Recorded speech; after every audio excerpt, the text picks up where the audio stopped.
Greetings to all. So this is our next lecture and this is the second part of the folds and the types of the folds.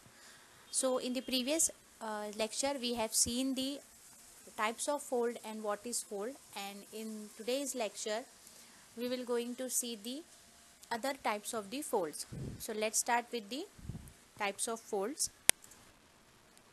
So this is our next type of the fold, which is known as the overturned fold. So it is an asymmetrical fold whose limb is turned past the vertical, and in this case axial plane is inclined and both the limbs dip in the same direction. In the overturned fold the limb is upside down. So as we have seen, the limb is the end part of the folds, and the overturned fold is the asymmetrical fold. We have seen what is symmetrical and what is asymmetrical fold. The symmetrical fold in which the axial plane cuts the fold into two equal parts. This is called the symmetrical fold, and the asymmetrical fold in which the axial plane cut the fold in two unequal parts. So this is the type of unsymmetrical fold in which the limb is vertical. And if we're talking about the axial plane, so in this image we can see the axial plane of the overturned fold is inclined. So this is our overturned fold and this is our axial plane. It is an imaginary line which separates the fold into two equal parts. But as it is a asymmetrical fold, so the axial plane does not separate the fold into two equal parts. So in this case the axial plane is inclined and both the limb dip into same direction. So this is the overturned fold जहाँ पे हमको asymmetrical fold देखने के लिए मिलता है. Asymmetrical fold मतलब ऐसा फोल्ड जिसमें एक्सियल प्लेन उस फोल्ड को दो सेम पार्ट में डिवाइड नहीं करता, दो अनइक्वल पार्ट में डिवाइड करता है, उसको हम बोलते हैं असिमेट्रिकल फोल्ड. सो ओवरटर्न फोल्ड एक असिमेट्रिकल फोल्ड का टाइप है जिसकी लिम्ब हमेशा वर्टिकल होती है. अगर हम इस इमेज में देखें तो ये जब ऐसा पूरा राउंड होकर आएगा तो ये एक वर्टिकल लिम्ब होगा, और अगर यही कंटिन्यू होकर अगर ऐसा जाएगा तो it will also a vertical limb. So और overturn fold vertical limb consist करता है. और एक्सियल प्लेन की बात करें तो एक्सियल प्लेन हमेशा इंक्लाइंड होता है बोथ द फोल्ड. जितने भी इसमें फोल्ड बनेंगे ओवरटर्न फोल्ड में तो सबका एक्सियल प्लेन हमेशा इंक्लाइंड होगा, because it is not a symmetrical fold, it is a asymmetrical fold, hence it has axial plane is inclined. So this is the overturned fold. It is a type of asymmetrical fold in which limb is always vertical and in which the axial plane is inclined, and the limb of the overturned fold is upside down. So as we can see in this image, upside down, and when these part is continue, it will also the upside down fold. So overturned fold की जो limb होती है वो upside down होती. So this is the overturned fold, the example of the fold. Now next is the chevron folds. So chevron fold is very important. So usually the crust and trough of the beds are mostly curved. जैसे कि हम इस image में देख सकते हैं, यहाँ पे हमको जो फोल्ड है वो कर्व्ड नहीं मिल रहा है, मतलब जो इनके क्रस्ट और ट्रफ है वो फोल्ड नहीं है. इसके प्रीवियस वीडियो में मैंने आपको बताया था कि ये हमारा फोल्ड है. दिस इज़ आर फोल्ड, और ये वाला जो अपर पार्ट होता है, upper portion of the fold जो अपसाइड में बैंड होता है उसको हम बोलते हैं क्रस्ट, और जो नीचे साइड में बैंड होता है मतलब डाउनवर्ड डायरेक्शन में जो बैंड होता है उसको हम बोलते हैं ट्रफ. सो ये क्रस्ट है और ये ट्रफ है. तो यहाँ पे क्या बोला है कि जो शेवरॉन फोल्ड होता है उसके क्रस्ट और ट्रफ स्मूथली कर्व्ड नहीं होते. इस इमेज में हम क्लियरली देख सकते हैं कि ये जो फोल्ड का जो शेप है ये एकदम शार्प है, यहाँ पे हमको स्मूथ कर्व देखने के लिए नहीं मिल रहा है. So this is are sharp edges of the fold. So hence it is said that the crust and the trough of the beds are smoothly sorry there is a mistake are यहाँ पे smoothly curve नहीं होते हैं, ऐसा होना चाहिए था, but this is a mistake, they are not smoothly curved. Okay, so ये शार्प एजेस होते हैं, स्मूथली कर्व नहीं होते.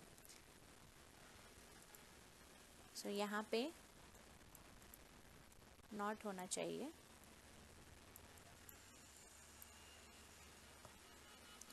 सो the crest and trough of the beds are not smoothly curve. तो ये स्मूथली कर्व नहीं होते, इनके शार्पली एजेस फोल्ड होती है, जैसे कि यहाँ पे लिखा हुआ है. But some fold have sharp bend. There is not about this some fold. Every fold of the chevron fold is sharply bent angular crust and trough, and such folds are known as the chevron folds.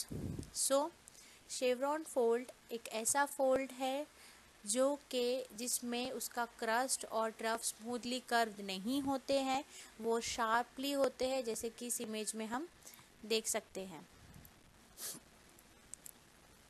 This is the fold. So जहाँ पे हम देख सकते हैं कि ये sharply curved है. This is a sharply curve, जहाँ पे हमको स्मूथ सरफेस देखने के लिए नहीं मिलती.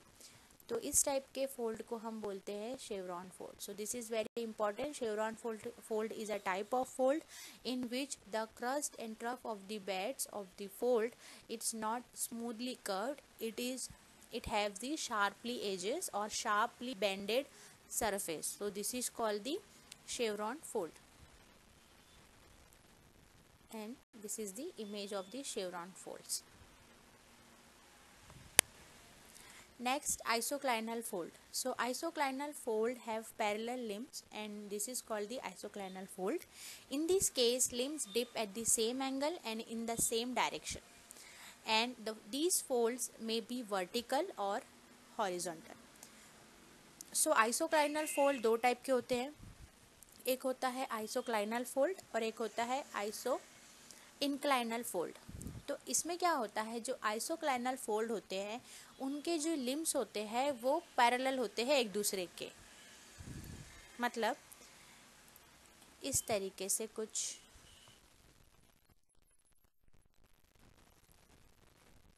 सो इसमें जो हमें दिख रहा है ये है हमारा आइसोक्लाइनल फोल्ड. तो अगर हम इनके लिम्स की बात करें तो इनके लिम्स एक दूसरे फोल्ड से पैरेलल है, तो इस टाइप के फोल्ड को हम बोलेंगे आइसोक्लाइनल फोल्ड. और अगर आइसोक्लाइनल इंक्लाइंड फोल्ड की बात करें तो वो कुछ इस तरीके से होते हैं, मतलब जिनके फोल्ड इंक्लाइंड डायरेक्शन में होते हैं. सो इस इमेज में हम देख सकते हैं this is the isoclinal inclined fold, जहाँ पे हमको फोल्ड इंक्लाइंड शेप में देखने के लिए मिलते हैं और इनके लिम्स भी इंक्लाइंड होते हैं, और इस टाइप के फोल्ड को हम बोलते हैं आइसोक्लाइनल फोल्ड.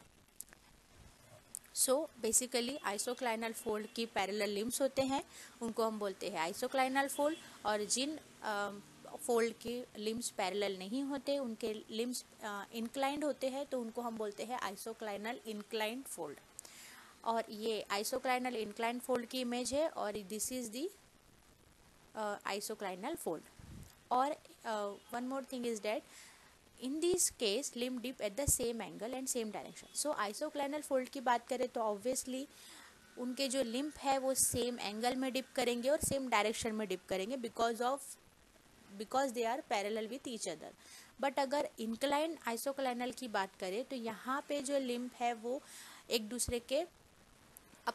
दूसरे से पैरेलल नहीं है, इंक्लाइंड है, तो ये अलग अलग डायरेक्शन में डिप करते हैं. तो यहाँ पर हमको ये डिफरेंस देखने के लिए मिलता है आइसोक्लाइनल फोल्ड में और आइसोक्लाइनल इंक्लाइंड फोल्ड में. और अगर इनके फोल्ड स्ट्रक्चर की बात करें तो isoclinal fold may be it will be vertical और हॉरिजॉन्टल. या तो वो हॉरिजॉन्टल भी हो सकते हैं, वर्टिकल भी हो सकते हैं, जैसे कि हम इस इमेज में देख सकते हैं. This is a isoclinal fold. This is the incline isoclinal fold. तो ये वर्टिकल भी हो सकते हैं, हॉरिजॉन्टल भी हो सकते हैं। यहाँ पे भी आप देख सकते हो this is also a fold, but ये डाउनवर्ड डायरेक्शन में फॉर्म हुआ है, और दिस is the also a fold, but ये अपवर्ड डायरेक्शन में फॉर्म हुआ है। इसका बेंड हमको अपवर्ड डायरेक्शन में देखने के लिए मिलता है।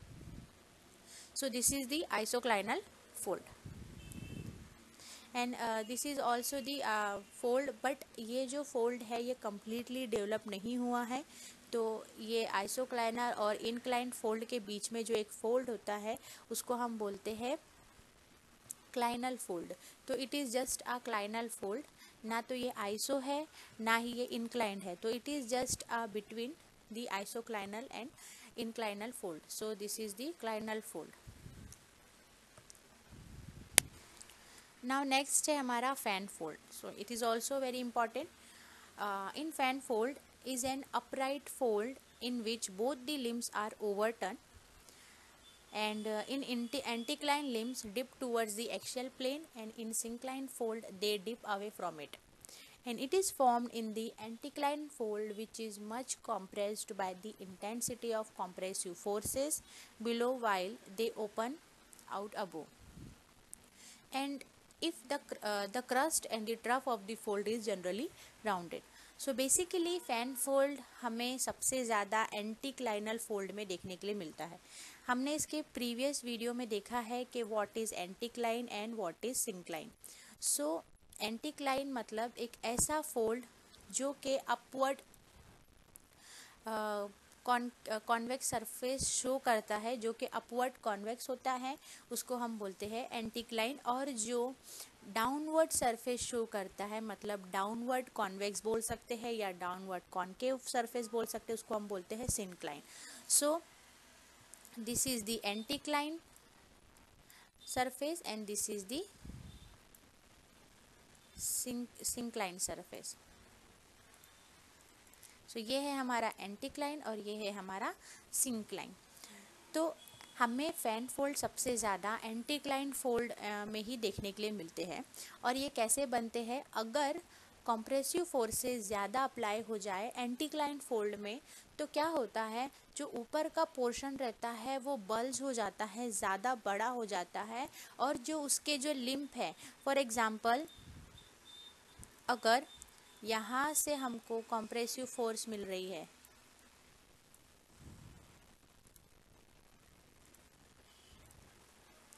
अगर हमको इस डायरेक्शन से कंप्रेसिव फोर्स मिल रही है और कंटिन्यूस अप्लाई हो रही है, तो पहले इस टाइप का शेप होगा, मतलब एंटीक्लाइन होगा। अगर उस पर कंप्रेसिव फोर्स अप्लाई हो, उसकी इंटेंसिटी ज़्यादा हो, तो जो ऊपर का जो पोर्शन रहता है वो एक फैन शेप में कन्वर्ट हो जाता है, और नीचे में ज़्यादा फोर्स अप्लाई होने की वजह से वहाँ पे हमको एक स्टीप कर्व देखने के लिए मिलती है, और वो कुछ इस तरीके का राउंडेड लिम्फ हमको दे देता है। सो इस टाइप के फोल्ड को हम बोलते हैं फैन फोल्ड। सो यहाँ पे दिया हुआ है कि anticline limbs dip towards the axial plane and syncline fold they dip away from it. यहाँ पे जो है हमको एक्सियल प्लेन जो होती है एंटीक्लाइन की, वो डिप करती है टूवर्ड्स द एक्सियल प्लेन, और सिंक्लाइन की एक्सियल प्लेन की बात करें तो वो अवे फ्रॉम इट करती है, मतलब वो एक्सियल प्लेन से अलग होती है। तो यहाँ पे जो फैन फोल्ड की अगर हम डिप की बात, एक्सियल प्लेन की बात करें, तो ये हमारे डिप के तरफ मुड़ेगी या डिप के तरफ फॉर्म होगी। So this is the axial plane of fan fold. So fan fold हमें सबसे ज़्यादा एंटीक्लाइन फोल्ड में देखने के लिए मिलते हैं। अगर कोई एंटीक्लाइन फोल्ड है और वहाँ पे कॉम्प्रेसिव फोर्स अप्लाई हो और उसका इंटेंसिटी ज़्यादा हो, तो वो नीचे के पोर्शन में ज़्यादा इफेक्ट करेगा, जिसकी वजह से जो हमारा ऊपर का पोर्शन है वो एक फैन शेप में कन्वर्ट हो जाता है, और यहाँ पे हमको दो स्टीप साइड के डिप देखने के लिए मिलते हैं। और समवॉट ये राउंडेड शेप का होता है, और because of appearance of these fold it gives the name fan fold. So this is the fan fold. और एक टाइम पे हमें बहुत सारे फैन फोल्ड देखने के लिए मिल सकते हैं, तो इनके जो क्रस्ट एंड ट्रफ होते हैं वो जनरली राउंडेड होते हैं। सो this is the crust part of the fan fold. अगर सेम कंडीशन में यहाँ पर कोई फोल्ड बनता है और उस पर फिर से इंटेंसिटी अप्लाई होती है कंप्रेसिव फोर्स की, तो हमको नीचे के साइड में सेम फैन शेप्ड टाइप का फोल्ड देखने के लिए मिलेगा। सो जो इसका क्रस्ट और ट्रफ है वो राउंडेड होता है और because of its appearance it calls the fan fold. So this is the fan fold which is formed with the help of anticline fold. और एंटीक्लाइन फोल्ड में अगर ज़्यादा कॉम्प्रेसिव फोर्स अप्लाई हो जाए और उसकी इंटेंसिटी ज़्यादा हो तो वो नीचे की तरफ में प्रेशर अप्लाई करेगा और यहाँ पे हमको एक राउंडेड सरफेस देखने के लिए मिलेगा जो फैन लाइक स्ट्रक्चर अपीयर करता है। So on the basis of this is a fan fold. Now we will see the next type of fold. So this is next type of fold, dome and basin. This is very important. So when the strata have been subjected to folding in two direction at right angle, each anticline is converted into a dome and each syncline is converted into a basin. So जैसा कि मैंने बताया ये हमारा anticline है और ये हमारा सिंक्लाइन है। सो ऑब्वियसली जितने भी एंटीक्लाइन होते हैं वो after the folding it converted into the dome structure and each syncline is converted into the basin. So we will talking about the first is dome. So these folds are about as wide as they are long. Thus our dome may be defined as an up fold where the beds dip radially towards in all direction from the center. So this is the diagram of the dome. So in this case हमें जो डोम है वो anticline fold से मिलता है। Anticline fold एक तरीके का डोम होता है जो कि डोम या हमॉक और little hill type structure show करता है। तो क्या होता है जैसे जैसे उस पर्टिकुलर डोम में या उस पर्टिकुलर एंटीक्लाइन में कॉम्प्रेशन पड़ेगा, सो वो जो डायरेक्शन रहता है फोल्ड का वो रेडियली धीरे धीरे कम होना शुरू हो जाता है एट दी सेंटर से कम होना शुरू हो जाता है। और जैसे जैसे वो कम होता है तो जो उसकी लेयर है वो अवे फ्रॉम दी सेंटर जाना शुरू हो जाती है। सो उससे क्या होता है हमारा जो बीच का पोर्शन रहता है वो अपवर्ड आ जाता है, जो फोल्ड का जो बीच का पोर्शन रहता है वो ऊपर आ जाता है, जिसकी वजह से हमको एक डोम लाइक स्ट्रक्चर देखने के लिए मिलता है ऑन दी अर्थ सरफेस। सो जो हमारे एंटीक्लाइंस होते हैं वो रिस्पॉन्सिबल होते हैं हमारे अर्थ सरफेस पे डोम स्ट्रक्चर बनाने के लिए। So this is the diagram of the dome formation, oldest formation expose on the surface. तो यहाँ पे जो सेंटर है यहाँ पे हमको ओल्डेस्ट रॉक देखने के लिए मिलेंगे और जैसे जैसे कि मैंने बताया कि जैसे जैसे कंप्रेशन होता है तो वो जो बीच का पार्ट होता है फोल्ड का जिसको हम क्रस्ट बोलते हैं वो धीरे धीरे ऊपर आता है और जो उसके साइड की जो लेयर होती है वो धीरे धीरे सेंटर से दूर होना शुरू हो जाती है और वहाँ पे हमको यंगेस्ट फॉर्मेशन देखने के लिए मिलता है। मतलब जितना ज़्यादा हम सेंटर से दूर जाएंगे तो वहाँ पे हमको यंगेस्ट फॉर्मेशन देखने के लिए मिलता है। तो इस टाइप के स्ट्रक्चर को हम बोलते हैं डोम और ये with the help of anticline बनता है। और जैसा कि यहाँ पे लिखा हुआ है dip radially outward in all direction from the centre. So जो उसकी डिप है वो सारे तरफ स्प्रेड हो जाती है इन ऑल पॉसिबल डायरेक्शंस और वो रेडियली धीरे धीरे अपने सेंटर को ऊपर करते हुए वो आपस में ही फैल जाते हैं। सो एक डोम टाइप का स्ट्रक्चर बन जाता है एंटीक्लाइन में और इस स्ट्रक्चर को हम बोलते हैं डोम स्ट्रक्चर, जहाँ पे हमको सेंटर में ओल्डर फॉर्मेशन देखने के लिए मिलता है, ओल्डर रॉक देखने के लिए मिलता है।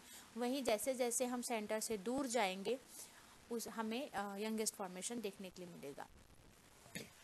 So this is a satellite image of the dome. So we can see this is layer and this is the center part of the dome. So it is ये पहले कभी एंटीक्लाइन होगा और because of the plate movements और compressive forces यहाँ पे डोम formation हुआ होगा। तो वही सेम जो बीच का पोर्शन है वो ऊपर की तरफ बल्ज हो जाता है, फोल्ड ऊपर की तरफ बढ़ जाता है और जो उसके लेयर होते हैं वो धीरे धीरे सेंटर से दूर होना शुरू हो जाते हैं और एक लिटिल बिट हमॉक और डोम शेप का स्ट्रक्चर बनाते हैं just like this. So this is a dome. So इस टाइप का शेप बनाते हैं, और जो इसकी जो लेयर होते हैं वो वन बाय वन एक सेंटर से अवे फ्रॉम द सेंटर होना शुरू हो जाते हैं। तो यहाँ पे जो मेन पोर्शन है, मतलब यहाँ पे हमको ओल्डेस्ट रॉक फॉर्मेशन देखने के लिए मिलेगा, और जैसे जैसे हम सरफेस से नीचे आते जाए या दूर जाते जाए तो हमको इस पोर्शन में यंगेस्ट फॉर्मेशन देखने के लिए मिल सकता है। So this is the dome formation and type of fold which is formed with the help of anticline. Now we will see the basin. अब बेसिन क्या होता है? So basin may be defined as a down fold where the beds dip radially inwards toward the center. अब क्या होता है, यहाँ पे जो उसके डिप है वो अवे फ्रॉम द सेंटर हो रहे थे। और सिंक में क्या होता है, जब बेसिन बनता है कोई भी सिंक्लाइनल फॉर्मेशन का, मतलब ये सिंक्लाइन है, अगर इसका कोई भी हमको बेसिन बनता है with the help of plate movements या कॉम्प्रेसिव फोर्सेस, तो यहाँ क्या होता है, उसके जो डिप है वो इनवर्ड्स टूवर्ड्स दी सेंटर आना शुरू हो जाते हैं धीरे धीरे धीरे धीरे। फॉर एग्जाम्पल ये हमारा सिंक्लाइनल है, और यहाँ पे अगर कॉम्प्रेशन अप्लाई हो रहा है, यहाँ पे ये हमारा एक सिंक्लाइनल पोर्शन है, और अगर यहाँ पे कॉम्प्रेशन अप्लाई हो रहा है तो वो धीरे धीरे उसको कम करते हुए, कॉम्प्रेस करते हुए एक बेसिन लाइक शेप में कन्वर्ट कर देगा। सो यहाँ पे क्या हो रहा था, डोम में उसके जो डिप है वो अवे फ्रॉम द सेंटर दूर जा रहे थे, जिसकी वजह से बीच का पोर्शन ऊपर आ गया और एक डोम लाइक शेप कंसिस्ट कर लिया। वही अगर बेसिन की बात करें तो जैसा कि एंटीक्लाइन से डोम बनता है, वैसे ही सिंक्लाइन से बेसिन बनती है। तो सिंक्लाइन में क्या होता है, वो एक डाउनवर्ड फोल्ड है, जहाँ पे हमको कॉम्प्रेसिव फोर्स मिलने के बाद वो धीरे धीरे सेंटर में आना शुरू हो जाते हैं, मतलब सिकुड़ना शुरू हो जाते हैं बिकॉज ऑफ द कॉम्प्रेशन। तो जैसे कि मैंने यहाँ बताया कि कॉम्प्रेसिव फोर्स अगर इस यहाँ पे अप्लाई होगी तो वो धीरे धीरे और करीब आते जाएगा और एक बेसिन लाइक स्ट्रक्चर फॉर्म कर देगा। तो इस तरीके से हमारा बेसिन बनता है। सो हमारा जो एंटीक्लाइनल फोल्ड है उससे हमको डोम मिलता है, और सिंक्लाइनल फोल्ड से हमको बेसिन मिलता है। So this is very important. अगर अभी भी कोई डाउट होगा आपको तो आप कमेंट सेक्शन में पूछ सकते हैं, मैं नेक्स्ट वीडियो में एक्सप्लेन कर दूंगी। ठीक है। सो डोम है हमारा जो कि एंटीक्लाइन से बनता है, और सिंक्लाइनल है जो कि बेसिन है जो सिंक्लाइन से बनती है। So it is very simple. Dome में क्या होता है, डोम हमारा अपवर्ड फोल्ड होता है, और जब उसको कॉम्प्रेशन मिलता है, प्लेट मूवमेंट मिलता है, वो धीरे धीरे फैलना शुरू हो जाता है। तो जो उसका बीच का पोर्शन है वो ऊपर उठ जाता है, और बाकी नीचे का पोर्शन धीरे धीरे उससे दूर होना शुरू हो जाता है, जैसे हम इस इमेज में देख सकते हैं। दिस इज लेयरिंग अरेंजमेंट और this is the centre portion. तो ये एक डोम बनाता है, एक हिल लाइफ स्ट्रक्चर बनाता है। तो यहाँ पे हमको ओल्डेस्ट रॉक फॉर्मेशन देखने के लिए मिलता है, और यहाँ पे हमको यंगर रॉक फॉर्मेशन देखने के लिए मिलता है। बेसिन की बात करें तो बेसिन में भी सेम वही है। बेसिन हमारा किससे बनता है, सिंक्लाइनल फोल्ड से। So obviously it is a syncline, sink की तरह है ये, हमने सबने सिंक देखा है। सिंक क्या होता है, sink is always basin like structure. ठीक है। तो जो सिंक्लाइनल है उससे हमको बेसिन मिलता है। अब उसमें क्या होता है, सिंक्लाइनल में अगर दोनों तरफ से कॉम्प्रेसिव फोर्स अप्लाई होगी तो वो धीरे धीरे एक और सेंटर में आना शुरू हो जाएगा और एक गोल सा बेसिन बना लेगा, तो उसको हम बोलेंगे बेसिन। तो यहाँ पे जो उसकी डिप है ये रेडियली आउटवर्ड डायरेक्शन में जा रहे थे, बाहर जा रहे थे, और यहाँ पे बेसिन में जो उसकी जो डिप रहेगी फोल्ड की वो इनवर्ड टूवर्ड्स दी सेंटर की तरफ आएंगे सिकुड़ते हुए, तो एक बेसिन बन जाएगा। So this is the mechanism of dome and basin. Now next we will see, this is the structure of dome. Now next we will see the drag fold.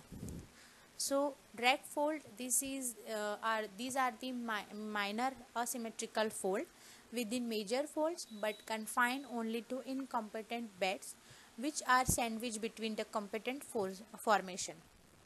These develop because of the shearing or dragging effect. So this is also important formation of the fold. So यहाँ पे क्या बोला है, ये symmetrical fold नहीं है, this is a type of asymmetrical fold, या फिर हम इसको minor asymmetrical fold भी बोल सकते हैं। ये दो रॉक के बीच में, दो रॉक फॉर्मेशन के बीच में फॉर्म होता है, जहाँ पे इनकम्पिटेंट बेड्स रॉक देखने के लिए मिलते हैं। जैसे कि इस इमेज में हम देख सकते हैं, ये एक अलग रॉक फॉर्मेशन है, ये अलग। यहाँ पे सिंपल जस्ट लाइनिंग या लीनिएशन रॉक फॉर्मेशन या अरेंजमेंट हम देख सकते हैं। बट अगर हम यहाँ देखें तो यहाँ पर एक छोटा सा फोल्ड डेवलप हुआ है। So this type of fold is known as the drag fold, जो कि शेयरिंग इफेक्ट के थ्रू फॉर्म होता है। इस इमेज में भी हम देख सकते हैं, ये भी एक little bit of folding arrangement और फोल्डिंग डेवलप हुआ है यहाँ पे। सो this is the fold, drag fold, जो कि ड्रैगिंग इफेक्ट या फिर शेयरिंग इफेक्ट के थ्रू फॉर्म होता है। और ये जो फोल्ड है सैंडविच बिटवीन कॉम्पिटेंट फॉर्मेशन, जैसे यहाँ पर एक फॉर्मेशन है, यहाँ एक फॉर्मेशन है, और उसके बीच में अगर कोई शेयरिंग फोर्सेस मिल गई, शेयर फोर्सेस अप्लाई हो गई, तो यहाँ पर वो छोटा सा एक ड्रैग फोल्ड डेवलप हो जाता है। जैसे ये एक कॉम्पिटेंट रॉक फॉर्मेशन है, this is also incompetent rock formation, तो यहाँ पे हमको एक drag fold with the help of share forces देखने के लिए मिलता है। तो ड्रैगिंग इफेक्ट अगर हो गया during the formation of these rock beds, तो यहाँ पे हमको एक छोटा सा फोल्ड डेवलप हो जाता है, तो उस टाइप के फोल्ड को हम बोलते हैं drag fold. So this is very important. So this is the type of minor asymmetrical fold within the major fold. मतलब एक बहुत बड़े फोल्ड में हमको एक छोटा सा माइनर असिमेट्रिकल फोल्ड देखने के लिए मिलता है, विच इज़ फॉर्म्ड और which is developed due to the shearing forces और शेयरिंग इफेक्ट और दी ड्रैगिंग इफेक्ट। सो इसको हम बोलते हैं drag fold. So this is also important. So ये याद रखना है, ये सारे फोल्ड्स एंड उसके टाइप, ये क्वेश्चन आता है एग्ज़ाम में, और दिस इज़ वेरी इंपॉर्टेंट। आपको क्वेश्चन आंसर लिखने के साथ साथ आप लोगों को डायग्राम भी निकालनी है, because without diagram there will be no marks. So diagram is very important. So answer के साथ साथ आपको सारे फोल्ड की डायग्राम भी निकालनी है। So this is important. So this is the end of the lecture, and we have completed our second part of types of fold. इसके पिछले वीडियो में हमने पार्ट 1 देखा था टाइप्स ऑफ फोल्ड। सो ये हमारा second part of types of fold था। तो हमने fold and their terminology and types of fold complete कर चुके हैं। नेक्स्ट वीडियो लेक्चर में हम फॉल्ट के बारे में पढ़ेंगे। So if you have any queries और डाउट, अगर आपको कोई भी क्वेश्चन हो, डाउट हो या कुछ ना समझा हो, तो आप कमेंट सेक्शन में पूछ सकते हो। तो I will try to explain in the next video lecture. So stay safe, stay healthy, thank you.